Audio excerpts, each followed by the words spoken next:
नमस्कार, स्वागत है आप सभी लोगों का हमारे चैनल की एक और वीडियो में। पिछली वीडियो में हमने बात करी थी कि आपके जीवन में जो वर्गो साइन होता है यानी कि जो 6 नंबर साइन होता है, जो कन्या राशि होती है, इसका क्या प्रभाव होता है।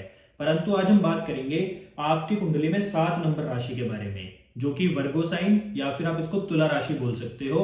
आज हम जानेंगे कि आपके जीवन में तुला राशि के क्या प्रभाव होते हैं और आपकी कुंडली में जब 1 से लेकर 12 हाउसेस तक तुला राशि जिस भी हाउस में होगी उसका आपके जीवन के ऊपर क्या प्रभाव पड़ेगा। क्यों? क्योंकि हर व्यक्ति की कुंडली में तुला राशि किसी ना किसी घर में जरूर होगी। तो आपके जीवन में उसका क्या प्रभाव पड़ेगा, हम उस बारे में बात करेंगे। आपको सिर्फ देखना इतना है कि आपकी कुंडली में जो 7 नंबर है वो 1 से लेकर 12 तक जो आपको हाउसेस दिख रहे हैं वो किस हाउस में लिखा हुआ है। मैं आपको एक बार हाउसेस बता देता हूँ कि कौन सा हाउस 1 होता है, कौन सा 2 होता है। ये आपकी कुंडली का फर्स्ट हाउस होता है, ये सेकंड होता है, ये थर्ड होता है, ये फोर्थ होता है, ये फिफ्थ होता है, ये सिक्स्थ होता है, ये सेवंथ होता है, ये एट्थ होता है, ये नाइन्थ होता है, 10th होता है, ये 11th होता है और 12th होता है। हाउसेस हमेशा यही रहते हैं, परंतु हाउसेस के अंदर जो नंबर है, जो राशियां वो बदल जाती हैं लगने के अकॉर्डिंग। तो आपको सिर्फ देखना इतना है कि इन हाउसेस में थे आपकी कुंडली में कौन से हाउस में 7 नंबर लिखा है, तो यानी कि उसी हाउस में आपकी कुंडली के अंदर तुला राशि है, तो आपके जीवन के अंदर उसका क्या प्रभाव होगा। और मैंने आपको पहले भी बताया हुआ है कि राशि अपने आप में बहुत इंपॉर्टेंट होती है। क्यों? क्योंकि आपकी कुंडली के अंदर जो राशियां होती हैं ये एक एनवायरमेंट क्रिएट करती हैं। जैसे कि आपकी कुंडली में जहां पर भी 7 नंबर यानी कि तुला राशि होगी, वहां पर ये इसके जो एट्रीब्यूट होंगे, जो तुला राशि के एट्रीब्यूट होंगे, उसके अकॉर्डिंग एक एनवायरमेंट को क्रिएट करेगी और उस हाउस से रिलेटेड आपको जो माइंडसेट होगा वो वैसा ही होगा जैसे इस राशि के एट्रीब्यूट होंगे। तो इसलिए राशि का काम होता है एक एनवायरमेंट क्रिएट करना। तो कहीं ना कहीं बहुत ही ज्यादा इंपॉर्टेंट होती है और इसको समझना भी बहुत इंपॉर्टेंट है। तो आज हम आपकी कुंडली में तुला राशि यानी कि लिब्रा साइन के बारे में बात करेंगे और आपको पता लगेगा कि आपकी कुंडली में जिस भी हाउस में लिब्रा साइन है उसका आपके जीवन के ऊपर क्या प्रभाव पड़ रहा है और आपको अगर उस हाउस को अच्छा रखना है तो आपको उसके लिए क्या करना चाहिए। आप में से कई लोगों के हमारे पास कमेंट आते हैं कि आप टाइम के स्टैम्प क्यों नहीं डालते डिस्क्रिप्शन में, जिससे कि हम सीधे अपनी राशि के ऊपर पहुंच जाएं और हम अपने अकॉर्डिंग से वीडियो को देखें। तो उसका सिंपल सा एक कारण यही है कि ये जो वीडियोस मैं आपको बना रहा हूं ये सिर्फ आपको दिखाने के लिए नहीं है, आपको बताने के लिए नहीं है कि आपके जीवन पे इसका क्या प्रभाव होगा। ये आपको समझाने के लिए, जिससे आपको समझ आए कि राशियां, ग्रह काम कैसे करते हैं। ये एस्ट्रोलॉजी की जो वीडियो है एक एजुकेशन पर्पज के लिए आप इसको बोल सकते हो कि आपको एस्ट्रोलॉजी समझ आए कि एस्ट्रोलॉजी काम कैसे करती है। अगर मैं सीधे टाइम के स्टैम्प डिस्क्रिप्शन में डाल दूंगा तो आप सीधे अपने राशि या फिर अपने मुताबिक उस टाइम तक पहुंच के सिर्फ अपने बारे में जान पाओगे, परंतु उससे पहले आपको राशि को, ग्रहों को समझना भी जरूरी है। तो इसलिए वीडियो को मैं हमेशा बोलता हूँ शुरू से देखें, इसमें आपको कई चीजें अपने बारे में, राशियों के बारे में पता लगेंगी, जिससे आपके लिए एस्ट्रोलॉजी सीखनी और भी ज्यादा आसान हो जाए। तो इसलिए कृपया करके टाइम स्टैम्प के चक्कर में ना पड़े, वीडियो को पूरा देखें और सिर्फ अपनी राशि के बारे में या फिर अपने जो आपकी कुंडली के अंदर ग्रह हैं उनके अकॉर्डिंग ना चलें। इसलिए वीडियो को पूरा देखें जिससे आपको एस्ट्रोलॉजी इजीली समझ आ जाए। तो अब स्टार्ट करते हैं बिना किसी देरी के कि आपके जीवन के अंदर जो ये तुला साइन होता है, जो ये लिब्रा साइन होता है, इसका क्या प्रभाव होता है। तो देखिए, अगर आप देखेंगे तो जो लिब्रा साइन होता है इसका जो सिंबल होता है वो एक तराजू होता है। और लिब्रा साइन को अगर आप हिंदी में देखेंगे तो तुला बोलते हैं, यानी कि तोलने का साइन। तो लिब्रा साइन कहीं ना कहीं आपकी लाइफ के अंदर एक बैलेंस को दर्शाता है। ये राशि बैलेंस को दर्शाती है क्योंकि इसका साइन ही एक तराजू है, एक तोलने का मतलब इक्विपमेंट इसका साइन है, इसका सिंबल है। तो इसलिए ये बात आपको इससे समझ आ जाएगी कि ये जो राशि है कहीं ना कहीं एक बैलेंस राशि है, ये एक बैलेंस को दर्शाती है। तो जो लिब्रा असेंडेंट वाले लोग होते हैं, असेंडेंट माने कि लग्न। अब जिन लोगों को नहीं पता कि लग्न क्या होता है, आपकी कुंडली में जो फर्स्ट हाउस होता है ये आपका लग्न होता है, जो आपकी पर्सनैलिटी को बताते हैं कि पर्सनैलिटी कैसी होगी, आपका नेचर कैसा होगा, बिहेवियर कैसा होगा, आप दिखने में कैसे होगी, आपकी हाइट कैसी होगी। तो जो व्यक्ति लिब्रा असेंडेंट का होगा, जो व्यक्ति तुला लग्न का होगा, जिसकी कुंडली में फर्स्ट हाउस में, जैसा कि इस कुंडली में आप देख रहे हैं फर्स्ट हाउस में 7 नंबर लिखा होगा, ऐसा जो व्यक्ति होगा वो अपनी लाइफ में हर चीज में बैलेंस बिठाने की कोशिश करता है। पर एक बात याद रखना कि एब्सोल्यूट बैलेंस नाम की कोई भी चीज नहीं होती और किसी भी चीज में या फिर किसी भी माहौल में आप प्रॉपर बैलेंस नहीं बिठा सकते। तो जो लिब्रा का साइन है ये एक तराजू को दर्शाता है और आप अपनी लाइफ के अंदर ये बात समझ लीजिए कि आपकी कुंडली में जिस भी हाउस में 7 नंबर लिखा होगा उस हाउस के जो एट्रीब्यूट्स होंगे, आप उस हाउस के जो एट्रीब्यूट होंगे उसके अकॉर्डिंग एक बैलेंस बिठाने की कोशिश करेंगे। अब वो बैलेंस बैठेगा कि नहीं ये दूसरी बात है, परंतु जहां पर भी लिब्रा साइन होगा वहां पर आपको एक बैलेंस बिठाने की कोशिश आप जरूर करेंगे। क्यों? क्योंकि ये तो राशि ही बैलेंस की है। परंतु याद रखिए कि कभी भी कोई भी चीज एब्सोल्यूट बैलेंस नहीं होती और अगर कोई चीज बैलेंस होती है तो बहुत अच्छी चलती नहीं है। तो इसलिए बैलेंस बिठाने की आपको कोशिश नहीं करनी चाहिए। साथ ही साथ पर जो ये लिब्रा असेंडेंट वाले लोग होते हैं, ये नेगोशिएटर्स बहुत अच्छे होते हैं। ये किसी भी चीज में नेगोशिएशन कर सकते हैं। जैसे एक तराजू होता है, तो उसमें भी आप एक तरह से ना एक नेगोशिएशन कर रहे हो। आपने एक साइड 2 किलो वेट रख दिया, दूसरी साइड आप मान लीजिए कोई सब्जी को तोल रहे हैं, तो आप क्या करते हैं उसमें पहले आप मतलब अपने अकॉर्डिंग जितना आपको लगता होगा कि 2 किलो हो गया, तो आप टमाटर डालेंगे। हो सकता है वो टमाटर कम हो या फिर ज्यादा हो, तो उसके अकॉर्डिंग आप कम ज्यादा करेंगे। तो कहीं ना कहीं तराजू भी एक तरह से एक नेगोशिएशन को दर्शाता है। तो ऐसे लोग ना जो नेगोशिएटर होते हैं बहुत अच्छे होते हैं। ऐसे लोग बिजनेस की जो डील्स होती है बहुत अच्छी कर पाते हैं। ऐसे लोग डिसीजंस मतलब बहुत अच्छे ले पाते हैं, क्योंकि कहीं ना कहीं ये नेगोशिएटर अच्छे होते हैं। तो उसके कारण से बिजनेस में इनको सफलता अपने जीवन के अंदर प्राप्त हो जाती है। और आपको दिखेगा कि ये लोग ना बहुत ज्यादा ना सेल्फ डिपेंडेंट होते हैं, इंडिपेंडेंट लोग होते हैं, अपने ऊपर डिपेंड रहते हैं, किसी और के ऊपर डिपेंड नहीं रहते। साथ ही साथ ये लोग आपको दिखेगा कि बोलते कम है, परंतु जो भी ये बात करेंगे वो हमेशा काम की बात होगी। और एक इन लोगों की बात हो रही है जिनकी कुंडली में फर्स्ट हाउस यानी कि लगन में 7 नंबर लिखा हुआ है। तो इनके तो जीवन के अंदर इनकी पर्सनैलिटी के अंदर ही लिब्रा साइन का इफेक्ट आ चुका है। तो इसलिए ऐसे लोग बोलते कम है, परंतु जो बोलते हैं वो काम की बात बोलते हैं। अब देखो जो लिब्रा साइन है वो काल पुरुष की कुंडली में 7th राशि है, जो कि 7th हाउस को दर्शाती है। 7th हाउस है आपके मैरिज का। और अगर आप देखोगे तो मैरिज में एब्सोल्यूट बैलेंस नाम की कोई भी चीज नहीं होती। मैरिज में भी कुछ ना कुछ नेगोशिएशंस आपको करना पड़ता है। एब्सोल्यूट बैलेंस नाम की कोई चीज नहीं है। बट ये जो लिब्रा वाले लोग हैं ये बैलेंस क्रिएट करना चाहते हैं। हर किसी के अंदर कोई ना कोई नेगेटिव या फिर पॉजिटिव पॉइंट होते हैं, परंतु जो लिब्रा असेंडेंट वाले लोग होते हैं या फिर लिब्रा साइन आपकी कुंडली में 7th हाउस में आ जाए, 7 नंबर 7th हाउस में आ जाए, तो ऐसे लोग अपनी मैरिज लाइफ के अंदर, अपनी मैरिड लाइफ के अंदर कहीं ना कहीं एक बैलेंस बिठाने की कोशिश करते हैं। ये चाहते हैं कि जो इनको पार्टनर मिले उसके अंदर हर प्रकार की क्वालिटी जो ये चाहते हैं, या फिर ये कोई बिजनेस इंडिपेंडेंट बिजनेस है, पार्टनरशिप में बिजनेस करते हैं, उसमें भी इनको चाहिए कि इनके अकॉर्डिंग जो ये चाहते हैं उसके अकॉर्डिंग इनको पार्टनर मतलब बिल्कुल बैलेंस मिले, परंतु ऐसा पॉसिबल नहीं होता। तो ऐसे लोग अपनी मैरिड लाइफ के अंदर कई बार बैलेंस बिठाने की कोशिश करते हैं, कोई नेगोशिएशन ये नहीं चाहते, बहुत रिजिड हो जाते हैं, जिसके कारण कई बार आप देखना कि जो लिब्रा असेंडेंट वाले लोग होते हैं जिनकी कुंडली में फर्स्ट हाउस में 7 नंबर लिखा होता है, या फिर जिनकी कुंडली में 7th हाउस में भी 7 नंबर लिखा होता है, ऐसे लोगों की मैरिड लाइफ में कहीं ना कहीं आपको डिस्टर्बेंस देखने को मिलेगी, क्योंकि ये लोग कहीं ना कहीं बैलेंस बिठाने की कोशिश करते हैं चीजों को, जो कि नहीं हो पाता आज के समय पर। साथ ही साथ 10,000 में तो सिर्फ एक बंदा आपको मिलेगा जिसकी लाइफ में या फिर जहां पे भी लिब्रा साइन होगा वहां पे एक बैलेंस होगा, परंतु एब्सोल्यूट बैलेंस नाम की कोई चीज नहीं होती। मैं आपको बार बार इसलिए ही बोल रहा हूँ क्योंकि आपकी कुंडली में भी किसी न किसी हाउस में 7 नंबर लिखा होगा, तो आप उस हाउस के जो मतलब एट्रीब्यूट होंगे उससे रिलेटेड कोई ना कोई बैलेंस बिठाने की कोशिश करेंगे, जिसके कारण चीजें डिले होंगी, आपके काम नहीं बनेंगे। तो इसलिए जहां पर लिब्रा साइन है उस हाउस से रिलेटेड जो उसके एट्रीब्यूट है उसमें बैलेंस बिठाने की कोशिश ना करें, थोड़ा बहुत नेगोशिएट करें, थोड़ा बहुत ऊपर नीचे चलता है। साथ ही साथ ना लिब्रा साइन नेगोशिएशंस को बहुत ज्यादा रिप्रेजेंट करता है, ये इसका एक मेन एट्रीब्यूट आप बोल सकते हो। और लव मैरिज हो या फिर अरेंज मैरिज हो, दोनों में ही नेगोशिएशन चलती है। आप सभी लोग जानते हो कि अगर एक व्यक्ति अरेंज मैरिज कर रहा है उसके अंदर तो वैसे नेगोशिएशन होती है कि शादी के बाद हमारा बच्चा ऐसा रहना चाहिए, हमारी मतलब बेटी हम आपके घर पे मतलब दे रहे हैं, या फिर उसकी शादी आपके बेटे से करा रहे हैं तो उसके साथ ऐसा होना चाहिए, कहने का मतलब पहले नेगोशिएशन हो जाती है। ऐसे जो लव मैरिज होती है उसमें जो पति पत्नी होती है वो आपस में नेगोशिएशन करते हैं कि शादी के बाद मैं कोई तुम्हारे घर के काम नहीं करूंगी, या फिर शादी के बाद तुम्हें भी ऑफिस जाना पड़ेगा। मतलब कहने का अर्थ ये कि नेगोशिएशन तो चाहे लव मैरिज हो चाहे अरेंज मैरिज हो हर जगह ही है। तो इसलिए बैलेंस स्टेज नाम की या फिर बैलेंस स्टेट नाम की कोई भी चीज होती नहीं है। और आप खुद देखो तो पंडित जी होते हैं वो भी शादी कराने से पहले फेरों के समय पर 7 वचन दिलवाते हैं, 7 फेरे दिलवाते हैं। तो उसका क्या मतलब है, वो भी तो कहीं ना कहीं नेगोशिएशन हो रही है, वो भी कहीं ना कहीं वचन मांग रहे हैं, एक चीज के अंदर आपको बांध रहे हैं। तो इसलिए नेगोशिएशन हर जगह आपको देखने को मिलेगी जहां पर भी लिब्रा साइन होगा। और अगर कुछ लोग पूछते हैं कि हर राशि की जैसे अपनी एक जगह होती है, एक प्लेस होता है, तो जो लिब्रा साइन है इसका कौन सा प्लेस है? इसका सबसे बड़ा प्लेस है जहां पर भी नेगोशिएशन होती है। और अगर सबसे बड़ा इसका प्लेस जानोगे तो वो है चांदनी चौक। उससे ज्यादा नेगोशिएशन मेरे हिसाब से कहीं पर भी नहीं होती। तो इसलिए जहां पे भी नेगोशिएशन होती है वो कहीं ना कहीं लिब्रा साइन है, लिब्रा जो ये ज़ोडिएक साइन है या फिर जो तुला राशि है इसकी जगह, इसका प्लेस है। इसको एक्टिव करने के लिए ऐसे जगहों पे लोग जाते हैं। साथ ही साथ जो ये लिब्रा साइन है नेगोशिएशन का है, तो इसमें जो नेगोशिएशन होती है वो डोमिनेंटली होती है, यानी कि जो तराजू है इसमें अप एंड डाउन होगा ही होगा। इसको आप बिल्कुल बैलेंस स्टेज पे नहीं रख सकते, एक ऊपर होगा तो एक नीचे होगा।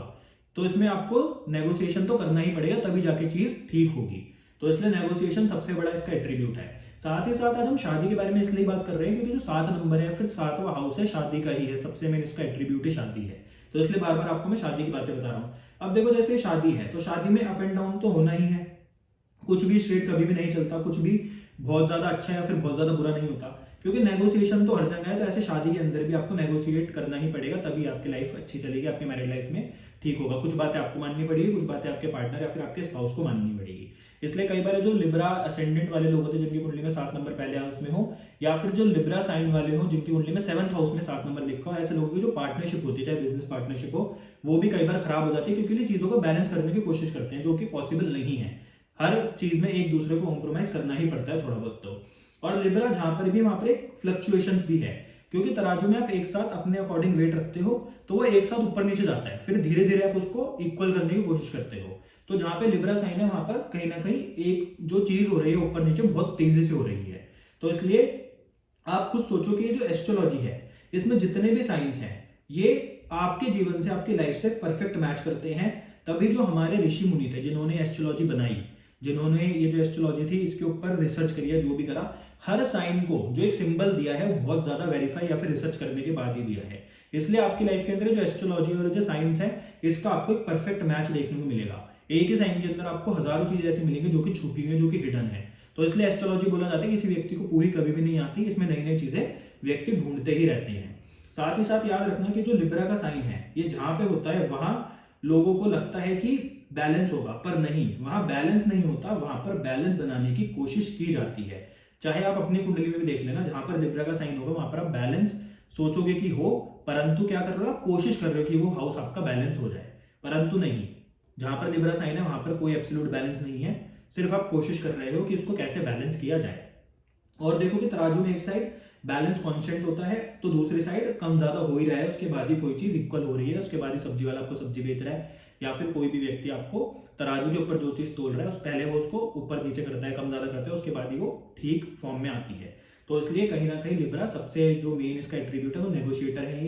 ये क्रिएटिविटी बहुत अच्छे होते हैं, क्रिएटिविटी इनकी बहुत अच्छी होती है, क्रिएटिव लोग होते हैं। साथ ही साथ सबसे मेन इसका एट्रीब्यूट है कि बैलेंस करने की कोशिश करते हैं, जो कि बहुत अच्छा एट्रीब्यूट नहीं है। साथ ही साथ लिब्रा का एक और एट्रीब्यूट है कि जब कभी भी आपके घर में शादी होगी तो आप एक काम करते हो कि आप एक चेकलिस्ट बनाते हो। आप खुद देखना, जब भी आपके घर में शादी होगी तो आप एक चेकलिस्ट बनाओगे कि कौन से काम करने हैं, किस किस को इनविटेशन भेजना है, क्या क्या सामान लाना है, बैंकेट बुक करना है, हॉल बुक करना है, रिंग सेरेमनी कैसी करनी है, रिंग लानी है, गहने खरीदने हैं, ज्वेलरी खरीदनी है। कहने का मतलब आप एक लिस्ट बना रहे हो। ऐसे ही आपकी कुंडली में जिस भी हाउस में 7 नंबर लिखा होगा उस हाउस के जो एट्रीब्यूट होंगे, उस हाउस का जो एट्रीब्यूट होगा मेन, उससे रिलेटेड आप एक चेकलिस्ट जरूर बनाओगे। जैसे कि अगर कुंडली के 4th हाउस में लिब्रा साइन आ गया, अब 4th हाउस है आपके व्हीकल्स का, आपके घर का, तो ऐसा व्यक्ति क्या करेगा, ऐसे व्यक्ति जब भी कोई घर लेगा या फिर कोई गाड़ी लेगा उसके लिए एक बहुत बड़ी चेकलिस्ट बना देगा कि मेरे को गाड़ी में ऐसे ऐसे फीचर्स चाहिए, मेरे को घर के अंदर ऐसे ऐसे प्लेसमेंट चाहिए, या फिर घर के अंदर मुझे इतनी चीजें चाहिए। अब आप में से कई लोग सोचेंगे कि हर कोई व्यक्ति जो भी गाड़ी लेगा या फिर घर लेगा उसकी कुछ स्पेसिफिकेशंस होंगी, परंतु नहीं, ऐसा नहीं होता। कुछ लोग आपने जरूर देखे होंगे जिनको अगर कोई गाड़ी लेनी है तो वही लेनी है, चाहे दूसरी गाड़ी उससे अच्छी क्यों ना हो, ऐसे आपको लोग देखने को मिलेंगे। सिंपल सा कहने का मतलब है जहां पर भी लिब्रा साइन 7 नंबर होगा वहां पर व्यक्ति एक चेकलिस्ट बनाएगा, जिसके कारण या तो वो गाड़ी या फिर घर बहुत जल्दी ले नहीं पाएगा। अगर 4th हाउस में होगा या फिर किसी भी हाउस में होगा, उसको मान लेते हैं कि जिस भी हाउस में 7 नंबर होगा या फिर उस हाउस से रिलेटेड वो काम बहुत जल्दी कर नहीं पाएगा, या फिर काम में हमेशा डिले होगा। क्यों? क्योंकि व्यक्ति रिजिड हो चुका है कि उसको ये स्पेसिफिकेशंस, ये चेकलिस्ट जो उसने बनाई है पूरी होनी चाहिए, उसके बाद ही व्यक्ति ये काम करेगा। ऐसे ही अगर मान लीजिए 7th हाउस में ही 7 नंबर आ जाए तो ऐसा व्यक्ति अपने पार्टनर के अंदर एक चेकलिस्ट बनाकर घूमता रहेगा कि मेरे को पार्टनर सुंदर चाहिए, हाइट उसकी लंबी होनी चाहिए, दिखने में ऐसा होना चाहिए, एजुकेटेड होनी चाहिए, डॉक्टर होना चाहिए, या फिर मतलब क्या कहते हैं कि उस मेरे साथ वो फॉरेन जाके रहे। कहने का मतलब एक चेकलिस्ट किसके अकॉर्डिंग बना रहे हो, 7th हाउस के अकॉर्डिंग, क्योंकि 7th हाउस तो मैरिज का है, तो मैरिज के अकॉर्डिंग अपने पार्टनर के अकॉर्डिंग एक चेकलिस्ट बना रहे हैं कि उसको पार्टनर कैसा चाहिए। ऐसे ही अगर वो कोई इंडिपेंडेंट बिजनेस करता है या फिर कोई पार्टनरशिप में बिजनेस करता है तो वो अपने पार्टनर के अंदर एक क्वालिटी ढूंढेगा, अपने पार्टनर के लिए एक चेकलिस्ट बनाएगा क्वालिटीज की कि उस व्यक्ति के अंदर ऐसी ऐसी क्वालिटीज होनी चाहिए, तब मैं उससे जाके पार्टनरशिप करूंगा बिजनेस में। कहने का मतलब जहां पे भी लिब्रा साइन 7 नंबर है वहां पे एक चेकलिस्ट भी बन रही है, कुछ स्पेसिफिकेशन भी व्यक्ति की है, जिसके कारण काम में डिले ही होता है हमेशा। ऐसे ही एक बात हमेशा याद रखनी चाहिए कि आपकी कुंडली में जिस भी हाउस में जो भी राशि है, उस हाउस के जो भी एट्रीब्यूट है, उन एट्रीब्यूट से रिलेटेड जो आपका माइंडसेट है वो उस राशि के अकॉर्डिंग ही होगा। कहने का मतलब आपकी कुंडली में हर हाउस में कोई ना कोई राशि होगी और उस हाउस के कुछ एट्रीब्यूट्स होंगे और उस राशि के कुछ एट्रीब्यूट्स होंगे। अब जो भी राशि और जो भी हाउस है, उस हाउस के जो एट्रीब्यूट होंगे उसके बारे में आपका माइंडसेट कैसा होगा, जो उस हाउस में राशि होगी, क्योंकि राशि तो एनवायरमेंट है, तो राशि तो आपका माइंडसेट बना रही है। तो उस हाउस के एट्रीब्यूट के थ्रू जो भी आपके जीवन के अंदर घटित होगा उसका जो माइंडसेट आपको मिल रहा है वो उस राशि के थ्रू मिल रहा है। तो इसलिए राशि एक एनवायरमेंट है तो बहुत इंपॉर्टेंट है, वो आपके माइंडसेट के ऊपर बहुत ज्यादा मतलब आप मानो कि डिपेंड करती है कि आपका माइंडसेट होगा कैसा। क्योंकि हर व्यक्ति के जीवन में सभी राशियों का इफेक्ट है, बस हर किसी के हर हाउस में राशि अलग हो सकती है। आप ये मत बोलो कि कोई व्यक्ति सिंह राशि का है या फिर कोई व्यक्ति तुला राशि का है। आपके जीवन के अंदर 12 हाउसेज है आपकी कुंडली में, तो 12 राशियों का आपके ऊपर पूरा पूरा प्रभाव है। बस माइंडसेट का डिफरेंस कहां पे आएगा, किसी व्यक्ति की कुंडली में फर्स्ट हाउस में 5 नंबर लिखा होगा सिंह राशि होगी, तो किसी व्यक्ति की कुंडली में फोर्थ हाउस में सिंह राशि होगी। तो किसी व्यक्ति को सिंह राशि के जो प्रभाव होंगे फर्स्ट हाउस के अकॉर्डिंग मिल रहे होंगे, किसी व्यक्ति को फोर्थ हाउस के अकॉर्डिंग मिल रहे होंगे। इसलिए ये बात याद रखना कि हर व्यक्ति के जीवन में 12 की 12 राशियां महत्वपूर्ण होती हैं। बस हाउसेज अलग अलग हो सकते हैं, उसके अकॉर्डिंग माइंडसेट व्यक्ति का उसी प्रकार से बन सकता है। तो ऐसे ही ना, जैसे लिब्रा है तो लिब्रा पे वहां पे व्यक्ति को चाहिए स्पेसिफिकेशन, वहां पर व्यक्ति रिजिड है, वहां पर व्यक्ति बैलेंस करने की कोशिश कर रहा है। परंतु जहां पर भी आपकी कुंडली के अंदर पाइसेस यानी कि 12 नंबर जो राशि है, 12 नंबर राशि दर्शाती है आपकी लाइफ के अंदर किस चीज को, सरेंडर को। तो यहाँ जहां पर भी 12 नंबर राशि होगी वहां पर आप सोचोगे ठीक है जो चल रहा है सही है, जैसा है ठीक है, वहां पर आप कोई बैलेंस करने की कोशिश नहीं करोगे, वहां पर आप भगवान के ऊपर चीजों को छोड़ दोगे, मतलब वहां पर आप सरेंडर कर दोगे, वहां पर आपकी कोई स्पेसिफिकेशन नहीं है। 7th हाउस में है तो जो पार्टनर मिल रहा है ठीक है, जैसा मिल रहा है ठीक है। क्यों? क्योंकि ये तो गुरु की राशि है, ये बृहस्पति की राशि है। बृहस्पति क्या है? बृहस्पति ज्ञान है, धर्म है। तो ऐसे व्यक्ति जहां पे भी आपकी कुंडली के अंदर 12 नंबर होगा वहां से आप जरूर सरेंडर बिल्कुल कर दोगे, जो हो रहा है ठीक हो रहा है, ऐसे वाला। ऐसे ही अगर किसी व्यक्ति की कुंडली में 7th नंबर राशि में यानी कि लिब्रा साइन में बृहस्पति यानी कि जुपिटर आकर बैठ जाए तो ऐसा व्यक्ति क्या करेगा, ऐसा व्यक्ति जो अपने डिसीजन होंगे वो अपने गुरु के ऊपर छोड़ देगा, किसी ब्राह्मण के ऊपर छोड़ देगा। क्यों? क्योंकि गुरु मैंने आपको बताया ना कि क्या है, गुरु है ज्ञान, गुरु है धर्म। तो अब 7th नंबर राशि के अंदर ही जब गुरु आ जाएगा तो ऐसा व्यक्ति जो अपने डिसीजन होंगे वो किसी गुरु के ऊपर, किसी ब्राह्मण के ऊपर छोड़ देगा, यानी कि वहां पे वो अपनी स्पेसिफिकेशंस को त्याग देगा, जो कि समस्या का कारण है। क्यों? क्योंकि जो लिब्रा साइन है वो कहीं ना कहीं डिसीजन मेकिंग को भी दिखाता है। तो आप देखोगे जिन लोगों के अंदर डिसीजन मेकिंग पावर अच्छी नहीं होती, कहीं ना कहीं उनकी कुंडली के अंदर शुक्र या फिर लिब्रा साइन कहीं ना कहीं पीड़ित होता है। लिब्रा साइन के ऊपर किसी न किसी मैलेफिक ग्रहों की या फिर शत्रु ग्रहों की दृष्टि होती है। तो इसलिए अगर आपको अपना लिब्रा साइन जहां पर भी आपका है वहां पर अगर अच्छा चाहिए तो उसके लिए आपको डिसीजन तो लेने ही पड़ेंगे। परंतु जहां पर भी लिब्रा साइन 7 नंबर लिखा होगा उसमें अगर बृहस्पति आ जाएगा तो ऐसे लोगों की लाइफ के अंदर कहीं ना कहीं मैरिड लाइफ के अंदर प्रॉब्लम्स रहती है। साथ ही साथ ऐसे लोग जितने भी उनके डिसीजन होते हैं वो दूसरों के ऊपर छोड़ देते हैं। और एक और बात, अगर आपकी कुंडली में 7th नंबर राशि में या फिर 7th हाउस में जुपिटर होगा तो जो दूसरे लोग हैं पता है आपको कैसे देखेंगे, वो आपको एक धार्मिक, एक बहुत ही सज्जन व्यक्ति समझेंगे। चाहे आप हो चाहे फिर आप ना हो, परंतु आपको लोग ऐसे ही समझेंगे, क्योंकि जुपिटर तो है ही एक धर्म, एक रिलीजन को दर्शाता है। ऐसे ही पर अगर लिब्रा में जुपिटर आ जाए तो उसका यही सबसे बड़ा एक आप ड्रॉबैक समझ सकते हो इसको, या फिर एक मतलब गलत चीज समझ सकते हो कि ऐसा व्यक्ति अपनी स्पेसिफिकेशन के पीछे भागता ही नहीं है, वो सब कुछ भगवान के ऊपर छोड़ देता है, जैसे कि जुपिटर का एक इफेक्ट है। जैसे कि 12 नंबर राशि यानी कि पाइसेस आपके जीवन के अंदर चीजों को दर्शाती है। जहां पर भी पाइसेस होगी, जहां पर 12 नंबर राशि होगी, वहां पर भी व्यक्ति अपने जो डिसीजन होंगे उनको बिल्कुल त्याग देता है, किसी के ऊपर छोड़ देगा, ब्राह्मण या फिर गुरु के ऊपर, क्योंकि बृहस्पति गुरु है, ब्राह्मण है, इन चीजों के ऊपर छोड़ देता है। और कई बार 7th हाउस या फिर लिब्रा साइन में अगर मरकरी आ जाए 7th हाउस में या फिर 7th नंबर राशि में मरकरी आ जाए तो मरकरी मल्टीपल चीजों को दर्शाता है। 7th हाउस या फिर 7th राशि आपकी मैरिज, तो ऐसे लोगों के कई बार आपको दिखेगा कि मल्टीपल रिलेशन भी होंगे या फिर एक से ज्यादा पार्टनर हो सकते हैं। परंतु ये ना कई चीजों के ऊपर और डिपेंड करेगा कि इस पे और किसी प्लेनेट की दृष्टि तो नहीं है, कोई और प्लेनेट इसको देख तो नहीं रहा। तो इस वाले डिसीजन को आप एकदम से बिल्कुल मत मान लेना, इसमें कई और प्लैनेट्स का भी कहीं ना कहीं रोल होगा कि कौन से प्लैनेट इस हाउस को देख रहे हैं या फिर कौन से प्लैनेट 7 नंबर राशि को देख रहे हैं। और 7th हाउस या फिर 7th राशि में अगर मंगल आ जाए यानी कि मार्स 7th हाउस या फिर 7 नंबर राशि में आ जाए तो आपको दिखेगा कि ऐसा व्यक्ति ना कॉम्प्रोमाइज नहीं करेगा। और आपको पता है कि बिना कॉम्प्रोमाइज के शादी नहीं चलती, कुछ बातें आपको माननी पड़ेंगी तो कुछ बातें आपके पार्टनर को माननी पड़ेगी। तो इसलिए 7th हाउस या फिर 7th राशि में मंगल आ जाए तो उसको बहुत अच्छा नहीं माना गया, क्योंकि ऐसे व्यक्ति की शादी में प्रॉब्लम आती है, मैरिड लाइफ में प्रॉब्लम आती है, क्योंकि व्यक्ति बहुत रिजिड हो जाता है, कॉम्प्रोमाइज करना आता ही नहीं है। क्यों? क्योंकि जो मंगल है वो कहीं ना कहीं सेनापति, और सेनापति कभी भी कॉम्प्रोमाइज नहीं करता। और अगर 7th राशि में या फिर 7th हाउस में शनि आ जाए तो क्या होगा, तो ऐसे लोग आपको देखेंगे कि इनकी जो डिसीजन लेने की पावर है, डिसीजन लेने की जो एबिलिटी है वो कहीं ना कहीं बहुत कम होगी। परंतु ये शादी के लिए ठीक कॉम्बिनेशन है, बहुत बुरा नहीं है। और अगर 7th राशि या फिर 7th हाउस में अगर सन यानी कि सूर्य आ जाए तो क्या होगा, तो आपको दिखेगा कि ऐसा व्यक्ति चाहे कितना ही बड़ा काम क्यों ना कर ले, कितनी अच्छी पोस्ट पे क्यों ना चले जाए, कितनी अपनी लाइफ के अंदर तरक्की क्यों ना कर ले, चाहे किसी के लिए कुछ भी क्यों ना कर ले, बस प्रॉब्लम क्या होगी, उसकी लाइफ के अंदर उसको अप्रिसिएशन नहीं मिलती, लोग उसको अप्रिशिएट नहीं करते, अवार्ड नहीं देते। कहने का मतलब व्यक्ति हमेशा मान सम्मान के लिए परेशान ही रहता है।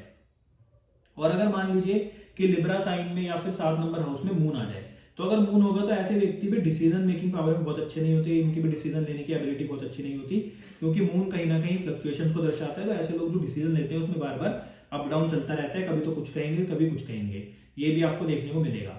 ऐसे ही इनकी लाइफ के अंदर भी कहीं ना कहीं आपको दिखेगा कि जो इनकी मैरिड लाइफ है, जिनकी कुंडली में 7th हाउस या फिर 7th नंबर राशि में मून आ जाता है, मैरिड लाइफ में कहीं ना कहीं प्रॉब्लम रहती है। क्यों?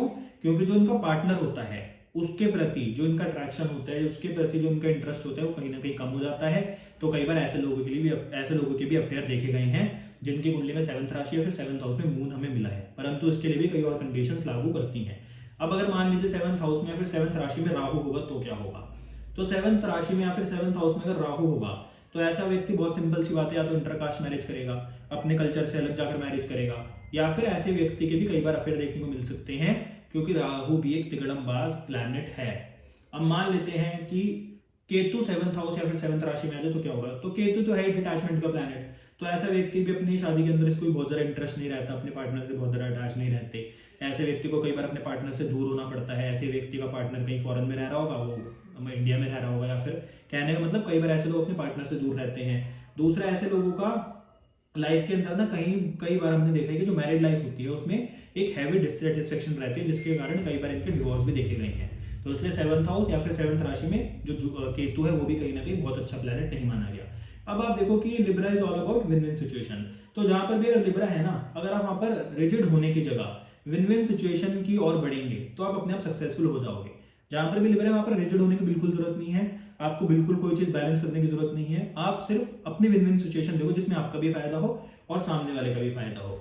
ऐसे ही आप में से कई लोगों ने परशुराम जी की कहानी सुनी होगी, जिसमें परशुराम जी के पिता एक बार उनको बोलते हैं कि उनकी माता एक बार पानी भरने जाती है। तो उनकी माता जब पानी भरने जाती है तो समुद्र के पास कुछ मतलब आप मान लीजिए नौजवान स्नान कर रहे होते हैं, तो उनकी माता 1-2 सेकंड के लिए मोहित हो जाती है और उनको देखने लग जाती है, जिसके कारण जब वो पानी लेकर वापस जाती है तो उसमें थोड़ा लेट हो जाता है। तो परशुराम जी के जो पिता थे वो कहीं ना कहीं बहुत मतलब ज्ञानी थे, तो वो अपने ध्यान में जाकर देख लेते हैं कि ये क्यों लेट हुई, कि ये ऐसे मतलब कुछ राजकुमार थे या फिर जो भी वहां पे युवक नहा रहे थे उनके देख के मोहित हो गई।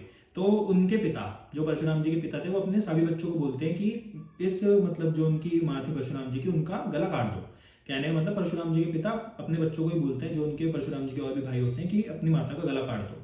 तो सारे मना कर देते हैं, परंतु जो परशुराम जी की बात आती है तो उनके पिता जब परशुराम जी को बोलते हैं कि गला काट दो, तो वो अपनी माता का भी गला काट देते हैं और अपने सारे भाइयों को भी काट देते हैं, तो सारे मर जाते हैं। अब परशुराम जी के पिता बड़े खुश होते हैं, तो परशुराम जी के पिता बोलते हैं उनसे कि मांगो तुम्हें क्या मतलब वरदान चाहिए। तो जो परशुराम जी होते हैं वरदान में मांगते हैं कि इन सबको जीवित कर दो, मेरे भाइयों को मेरी माँ को, साथ ही साथ इनको याद भी नहीं रहना चाहिए कि क्या हुआ था, कि मैंने इनको मारा है, कुछ भी इनको याद नहीं रहना चाहिए, बिल्कुल नॉर्मल इनकी जिंदगी हो जानी चाहिए। तो परशुराम जी के पिता इनके भाई को और इनकी माता को जिंदा कर देते हैं, सब कुछ नॉर्मल हो जाता है। अब यहाँ पे क्या हुआ, यहाँ पे परशुराम जी विन विन सिचुएशन में थे। वो अपने पिता की नजरों में भी बहुत मतलब बड़े बन गए, क्योंकि उन्होंने अपने पिता की आज्ञा का पालन करा। दूसरा, उन्होंने मतलब अपनी माता को भी मतलब उनकी माता को भी पता नहीं लगा कि क्या हुआ था, ना उनके भाई को पता लगा। दूसरा, पिता के सामने भी उनकी इमेज बहुत ज्यादा अच्छी हो गई। दूसरा, यहाँ पर एक और चीज आपको देखने को मिलेगी, जो परशुराम जी है वो कहीं ना कहीं शुक्र को रिप्रेजेंट करते हैं।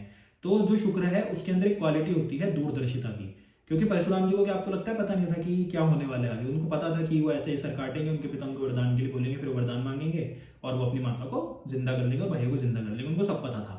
तो इसलिए परशुराम जी ने सब कुछ पता होते हुए ही करा था कि आगे जाके क्या होने वाला है। तो इसलिए कहीं ना कहीं जो शुक्र है या फिर जो लिब्रा साइन है वो कहीं ना कहीं फार साइटेडनेस यानी कि दूरदर्शिता को भी दर्शाता है।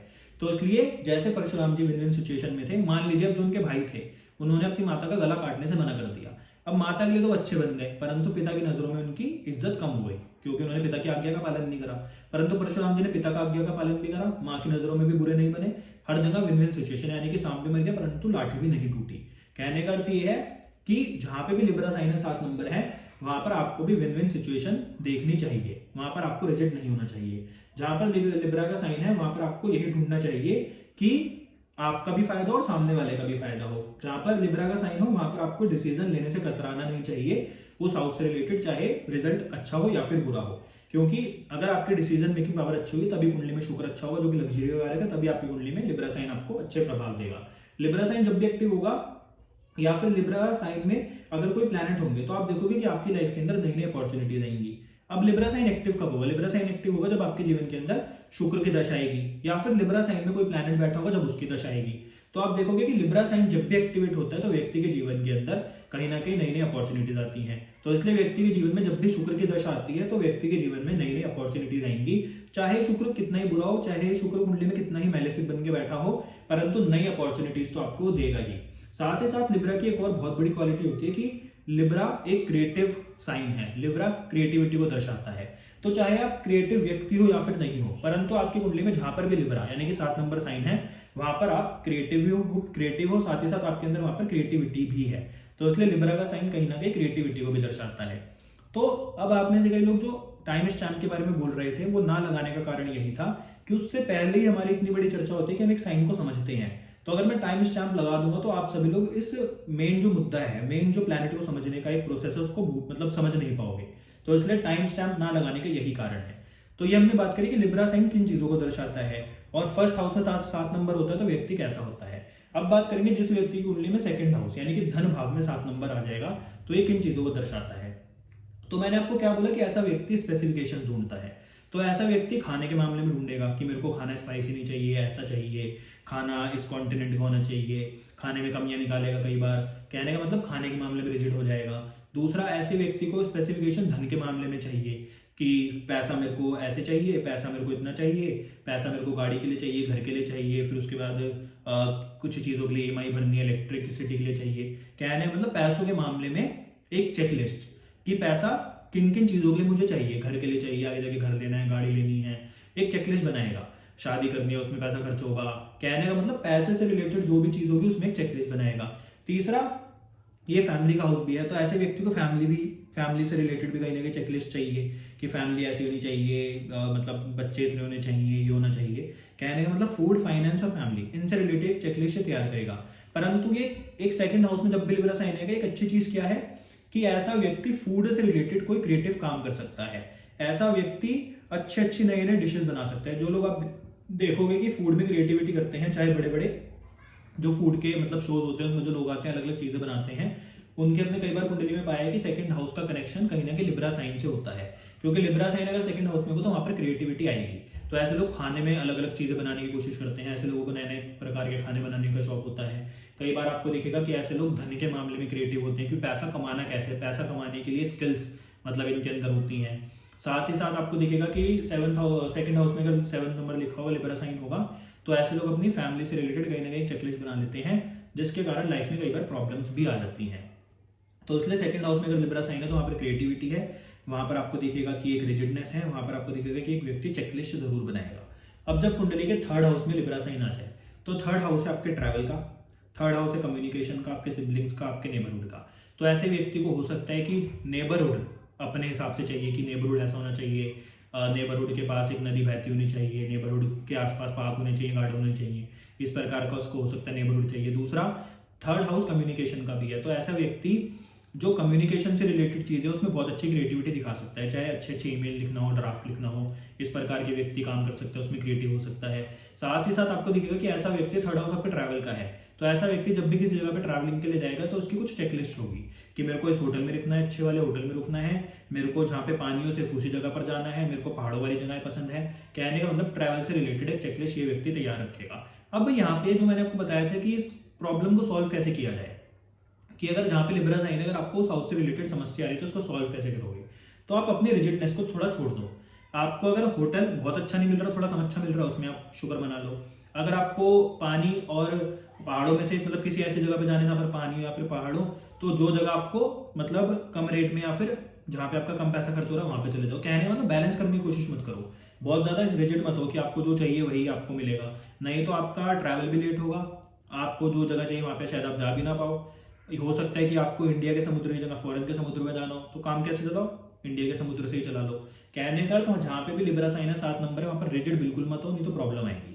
वहां पर अपनी चेकलिस्ट को थोड़ा कम करो और जैसा मिल रहा है वैसा आप थोड़ा अगर चलोगे तो उसके अकॉर्डिंग आपको तरक्की भी मिलेगी और चीज़ों में डिले भी नहीं होगा।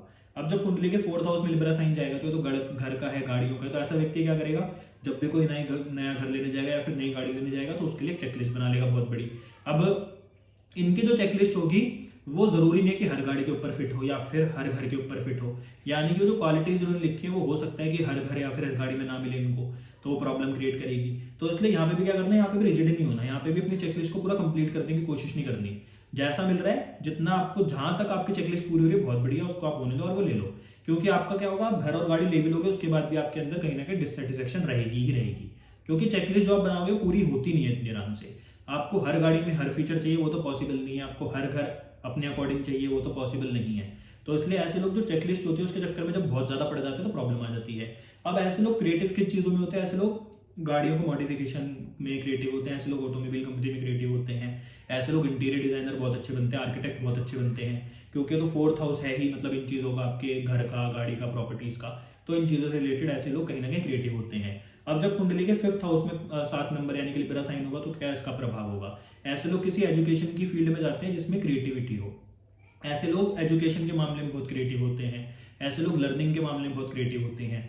5th हाउस एंटरटेनमेंट का भी है, तो ऐसे लोग मतलब एंटरटेनमेंट की जो फील्ड होती है उसमें भी कहीं ना कहीं बहुत क्रिएटिव होते हैं, इनको नई नई गेम्स बनाने का शौक हो सकता है। ऐसे लोग जो VFX वगैरह होते हैं, फिर नए नए गेम्स के जो डेवलपर होते हैं वो बहुत अच्छे बनते हैं, क्योंकि तो है एंटरटेनमेंट का। साथ ही साथ जो 5th हाउस है कहीं ना कहीं आपकी संतान का भी है, तो ऐसे लोगों को अपनी संतान के अंदर भी कई बार बहुत क्वालिटीज चाहिए होती है, इनकी चेकलिस्ट होती है कि संतान ऐसी होनी चाहिए, इस फील्ड में होनी चाहिए, इस चीज में अच्छी होनी चाहिए। तो कहने का मतलब ये कि आपके अकॉर्डिंग सब कुछ नहीं हो सकता। अब जो बच्चा पैदा होगा तो वैसा ही रहेगा जैसा वो है, तो आप उसके चक्कर में उससे भी रिलेशन खराब करोगे और उसको भी परेशान करोगे। तो जैसा आपको बच्चा मिला है, जैसा आपको संतान मिलेगा, 5th हाउस में लिब्रा साइन है तो उसको वैसे ही रहने दो, उसको क्रिटिसाइज मत करो, क्योंकि जो व्यक्ति जैसा अगर आप उसको अपनी क्वालिटीज के अकॉर्डिंग बनाने की कोशिश करोगे तो प्रॉब्लम क्रिएट होगी। तो इसलिए जहां पे लिब्रा साइन है वहां पर रिजिड होना छोड़ो, वहां पे विन विन सिचुएशन में जाओ, वहां पर एक नेगोशिएटर आप अच्छे हो तो बनो कि जो आपको मिला है उसमें थोड़ा खुश रहो। तो इसलिए जहां पे लिब्रा साइन है वहां पर अगर रिजिड होगा तो प्रॉब्लम आएगी। तो जब 5th हाउस में जाते हैं तो ऐसे लोग कई बार एजुकेशन से रिलेटेड बहुत ज्यादा रिजिड हो जाते हैं, स्पेसिफिकेशन इनको चाहिए कि मेरा स्कूल या फिर मेरा कॉलेज उस जगह पर होना चाहिए, उस कैंपस में होना चाहिए, मेरा जो स्कूल और कॉलेज है मतलब उसके अंदर जो मेरा क्लासरूम है वो इस नंबर का होना चाहिए, इतने कोने में होना चाहिए, कॉर्नर का होना चाहिए, टॉयलेट के पास नहीं होना चाहिए। कहने का मतलब ये उस जगह पर, जिस भी जगह पर, जिस भी हाउस में आपकी कुंडली में लिब्रा साइन होगा, उस जो हाउस के एट्रीब्यूट है उसको अपनी तरह बनाने की कोशिश करेंगे, जो कि पॉसिबल नहीं है। तो इसलिए अपनी चेकलिस्ट को थोड़ा कम करो और जैसा आपका साइन जो जहां पर है उसके अकॉर्डिंग थोड़ा चलो। अब जब कुंडली के 6th हाउस में 6 नंबर जाएगा तो क्या होगा, ऐसे लोग जब कोई जॉब करते हैं तो उसमें बहुत ज्यादा इनको स्पेसिफिकेशन चाहिए होती है कि मैं तो इस जगह पर ही जॉब करूंगा, मैं अपनी सिटी के बाहर नहीं जाऊंगा, मैं 9 से 5 जॉब नहीं करूंगा, मैं अपने अकॉर्डिंग आऊंगा जाऊंगा। कहने का मतलब जॉब से रिलेटेड स्पेसिफिकेशंस, जब मैं जॉब करने जाऊंगा तो मेरा कैबिन ऐसा होना चाहिए, वहां पे इतना स्पेस होना चाहिए, वहां का व्यू अच्छा होना चाहिए। कहने का मतलब जॉब से रिलेटेड स्पेसिफिकेशन जो कि पूरी नहीं होती, जिसके कारण जॉब मिलती ही नहीं है कभी कभार। तो इसलिए जहां पे लिब्रा साइन है वहां पर बहुत ज्यादा रिजिड मत हो, परंतु 6th हाउस में अगर 7 नंबर लिखा है तो ऐसे लोग जॉब में क्रिएटिव हो सकते हैं, इसलिए ये कोई बुरा योग नहीं है, परंतु रिजिड नहीं होना बस। अब जब कुंडली के 7th हाउस यानी कि मैरिड के लाइफ में ही और मैरिड के हाउस में ही मैरिज के हाउस में 7 नंबर चला जाए तो उसका क्या प्रभाव होगा, तो ऐसे लोग अपनी लाइफ को, अपने लाइफ पार्टनर को बहुत ज्यादा अपनी क्वालिटीज के अकॉर्डिंग ढूंढना शुरू करते हैं, अपनी चेकलिस्ट पूरी करनी शुरू करते हैं। जैसे मैंने आपको बताया था कि मेरे को अपना पार्टनर ऐसा चाहिए, ऐसा चाहिए, ऐसा नहीं चाहिए, बहुत ज्यादा उसका नेचर ऐसा होना चाहिए। तो इसलिए उसको थोड़ा छोड़ो, क्योंकि 7th हाउस में ही अगर लिब्रा का साइन है तो उसमें ऐसा व्यक्ति अपने पार्टनर के अंदर अपने चेकलिस्ट के अकॉर्डिंग क्वालिटीज ढूंढनी शुरू करता है, जिसके कारण ऐसे लोग कई बार कुंवारे ही रह जाते हैं या फिर इनकी शादी बहुत लेट होती है, क्योंकि जैसी ये क्वालिटीज चाहते हैं जरूरी नहीं है कि वो हर व्यक्ति के अंदर हो। तो इसलिए मैरिड लाइफ के अंदर, मैरिज के अंदर थोड़ा कॉम्प्रोमाइज करो जिससे आपकी लाइफ अच्छी चले, उसको बहुत ज्यादा बैलेंस बनाने की कोशिश मत करो अपनी तरह। तो इसलिए मैरिड लाइफ खराब हो जाती है इनकी कई बार। तो इसलिए जैसा मैं आपको बोल रहा हूँ कि मैरिड लाइफ के अंदर थोड़ा कॉम्प्रोमाइज करना सीखो, बहुत ज्यादा रिजिड मत बनो, कुछ अपने पार्टनर की सुनो, कुछ अपने चलाओ, तो उससे लाइफ ठीक रहेगी। नहीं तो अगर बहुत ज्यादा बैलेंस करने की कोशिश करोगे अपनी चेकलिस्ट के अकॉर्डिंग, अपनी मतलब स्पाउस या फिर पार्टनर को ढूंढने की कोशिश करोगे तो शादी नहीं होगी, अगर होगी तो डिले होगी। क्योंकि ऐसे लोग होते हैं जिनकी कुंडली में 7 नंबर लिखा होता है कि पार्टनर अमीर चाहिए, दिखने में ऐसा होना चाहिए, हाइट लंबी होनी चाहिए, जॉब या फिर बिजनेस में कुछ ऐसा करता होना चाहिए, कहने मतलब चेकलिस्ट पूरी करने के चक्कर में समस्या। परंतु जब 7th हाउस में अगर इनके लिब्रा साइन आ जाता है तो ऐसे लोग कई बार जो मैरिज से रिलेटेड जो इवेंट होते हैं उनको जो होस्ट करते हैं उसमें बहुत क्रिएटिव हो सकते हैं। जो मैरिज के लिए जो कुछ वेन्यूज होते हैं उसको ये बहुत अच्छा मतलब डेकोरेट कर सकते हैं, तो इस प्रोफेशन में जा सकते हैं। ऐसे लोग नए नए बिजनेस खोज के लाते हैं, उसमें भी क्रिएटिव होते हैं क्योंकि इंडिपेंडेंट बिजनेस का भी हाउस है। अब जब कुंडली के 8th हाउस में 7 नंबर जाएगा, तो 7 नंबर मैरिज का मैंने आपको बताया, 8 नंबर अनस्टेबिलिटी, आपके पेन, आपके ट्रांसफॉर्मेशन का, हिडन चीजों का है। तो कई बार इन लोगों के भी अफेयर होते हैं, क्यों? क्योंकि 7th राशि क्या है? मैरिड। 7th नंबर क्या है? आपका स्पाउस। 7 नंबर क्या है? आपकी मैरिड लाइफ। तो ऐसे लोगों की कई बार जो शादी होती है छुप के कर लेते हैं, भाग के कर लेते हैं, या फिर एक शादी इनकी लीगल है, एक शादी इन्होंने कहीं बाहर करी होती है, ऐसा भी हो सकता है। कई बार मैरिड लाइफ के अंदर प्रॉब्लम होती है क्योंकि 8 नंबर कहीं ना कहीं इंस्टेबिलिटी को दिखाता है, 8th हाउस कहीं ना कहीं इंस्टेबिलिटी को दिखाता है। तो अगर मैरिज का जो नंबर 7 नंबर ही अगर 8th हाउस में चला गया तो कहीं ना कहीं ऐसे लोगों की जो बिजनेस पार्टनरशिप होती है उसमें भी सफलता प्राप्त नहीं होती। दूसरा, मैरिड लाइफ में भी कहीं ना कहीं डिस्टर्बेंस आपको देखने को मिलेगी। ऐसे लोग कई बार अपने पार्टनर के ऊपर भी बहुत ज्यादा कई बार मतलब रिसर्च करते हैं कि मेरे को पार्टनर ऐसा चाहिए वैसा चाहिए, जिसके चक्कर में भी इनकी कई बार शादी हो नहीं पाती। तो इसलिए अगर 8th हाउस में 7 नंबर लिखा है तो कृपया अपनी मैरिड लाइफ के ऊपर थोड़ा स्टेबल रहें, कहीं और जाकर कृपया करके ध्यान ना दें, तो उससे आपकी मैरिड लाइफ अच्छी चलेगी। अब जब कुंडली के 9th हाउस में 7 नंबर आएगा तो क्या होगा? तो ऐसे लोग जो 9th हाउस आपके फादर, आपके गुरु का है, जो 9th हाउस आपके भाग्य का है, 9th हाउस आपके मतलब जो धार्मिक यात्रा है उसका है। तो ऐसे लोग जब धार्मिक यात्राओं पर जाते हैं तो उनकी बहुत स्पेसिफिकेशन होती है कि मेरे को अच्छा होटल चाहिए, मेरे को सिर्फ AC बस में जाना है, मेरे को प्लेन में जाना है, मैं बस में नहीं जा सकता, मैं ट्रेन में नहीं जा सकता, वहाँ पे बिल्कुल भी मतलब गंदगी नहीं होनी चाहिए, बिल्कुल क्लीन होना चाहिए।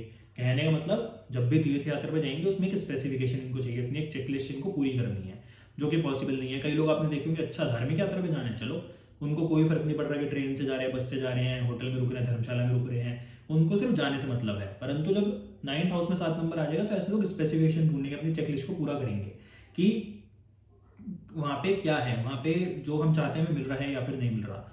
और उसमें प्रॉब्लम, फिर हम कई बार तीर्थ यात्रा पर जाते ही नहीं हैं, कई बार ये धर्म से जुड़ ही नहीं पाते।